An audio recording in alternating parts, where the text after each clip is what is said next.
Hello, in front of me I have ZTE Watch Live, and I'm gonna show you how to unpair this watch from the Android phone. Let's start by opening the GloryFit application on the phone that is paired with our watch. Once you open the application, you should see the home screen. Now tap on the device icon right here to open the device page, and on this page you should see your ZTE watch right here and it should say connected. Below the battery icon you should see this remove button. Tap on it to remove the watch, or rather tap on it, then tap on remove again to remove the watch.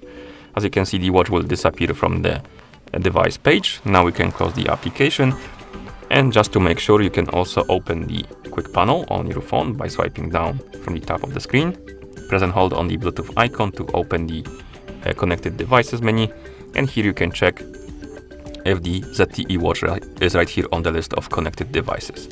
As you can see on my phone it's not, but if it was on yours, you can tap on the settings icon next to it, tap on forget device, and tap on forget device again to confirm and remove it from this list. And once it's gone from this list, your watch is completely unpaired from your phone. And that's how you unpair this watch from the Android phone. Thank you for watching. If you found this video helpful, please consider subscribing to our channel and leaving a like on the video.